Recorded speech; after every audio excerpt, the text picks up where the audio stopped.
Assalamualaikum warahmatullahi wabarakatuh.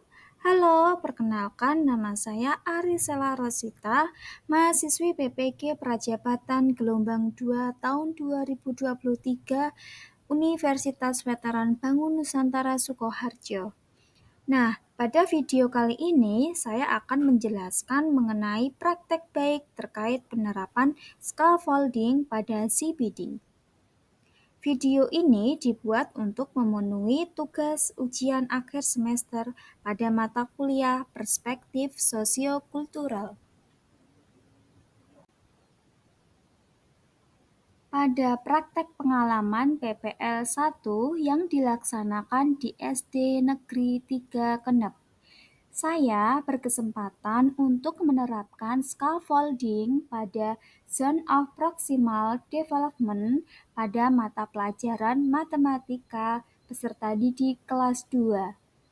Penerapan scaffolding pada CPD bertujuan untuk memfasilitasi dan memenuhi kebutuhan belajar peserta didik kelas 2, sehingga mampu mengatasi permasalahan secara mandiri.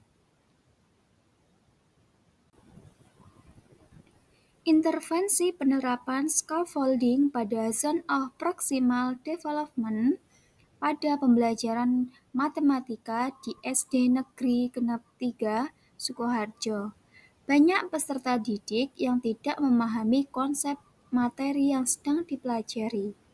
Peserta didik terbiasa melaksanakan pembelajaran yang disamaratakan tanpa memandang perbedaan latar belakang kemampuan maupun sosiokultural peserta didik.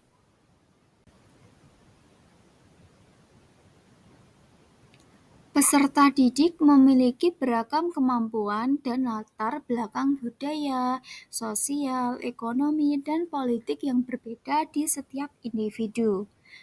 Dengan hal itu, guru berperan untuk memberikan fasilitas pembelajaran yang sesuai dengan latar belakang dan kemampuan peserta didik.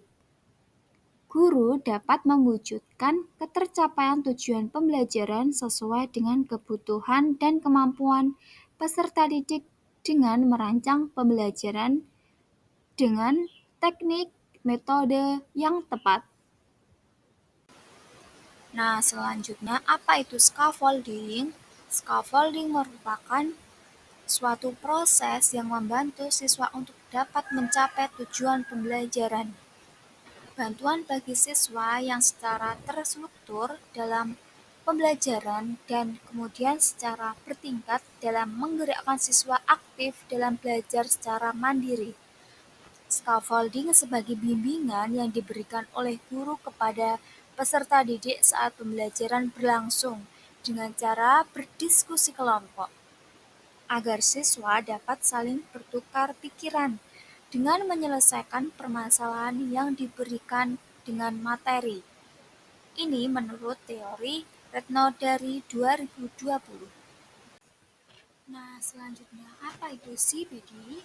Zone of Proximal Development, yaitu suatu konsep dasar dalam perkembangan konstruktivistik Vygotsky. Zona perkembangan proksimal mempunyai makna yang dijelaskan oleh Vygotsky sebagai perbedaan antara tingkat perkembangan aktual ditentukan oleh pemecahan masalah individu dan tingkat perkembangan ditentukan oleh pemecahan masalah di bawah bimbingan orang dewasa seperti guru atau bekerja sama dengan rekan-rekan teman sejawat yang lebih mampu. Hal ini menurut Kusuma Ningpuri dan Fauziati 2021. Selanjutnya adalah adapun aktivitas dalam penerapan scaffolding meliputi langkah-langkah sebagai berikut. Yang pertama adalah pengenalan materi. Memulai pelajaran dengan pengenalan materi dengan cara memberikan media sederhana bangun datar dan memastikan pemahaman dasar terkait materi-materi yang akan dipelajari. Selanjutnya, langkah yang kedua adalah mengelompokkan peserta didik berdasarkan tingkat perkembangannya. Pada pengelompokan ini, kelompok dibuat secara heterogen.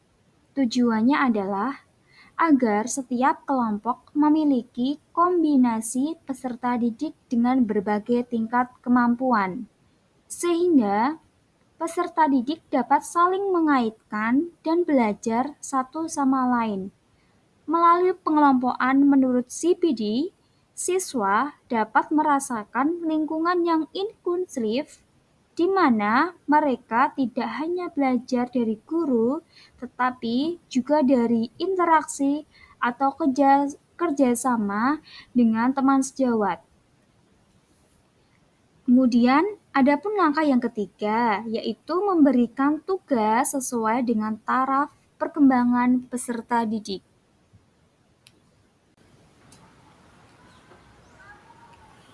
Kemudian langkah yang keempat adalah guru membimbing kepada peserta didik terkait aktivitas belajarnya, yaitu menggunakan metode scaffolding.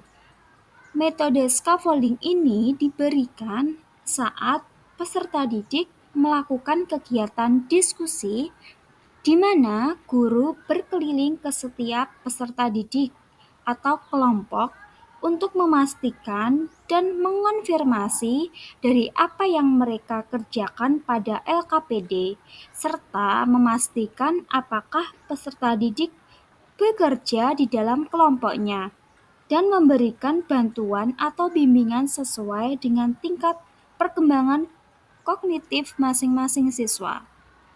Kemudian, semakin lama, secara perlahan-lahan, peserta didik akan diberi tanggung jawab dengan mengurangi bantuan yang diberikan hingga mencapai pada tingkat kemandirian peserta didik dalam mengerjakan tugas. Adapun langkah yang kelima adalah melakukan evaluasi terhadap pembelajaran yang telah dilakukan. Selanjutnya adalah hasil yang dicapai dalam penerapan scaffolding. Yang pertama, peserta didik terlibat aktif dalam diskusi dan mampu memberikan pertanyaan kepada kelompok lain selama proses pembelajaran. Yang kedua, peningkatan kemampuan pemahaman peserta didik terhadap materi dan kemampuan memecahkan masalah. Selanjutnya yang ketiga, menciptakan lingkungan belajar yang menyenangkan dengan adanya diskusi kelompok. Yang keempat, peserta didik berani dalam menyampaikan hasil diskusi sehingga pembelajaran menjadi berpusat pada peserta didik.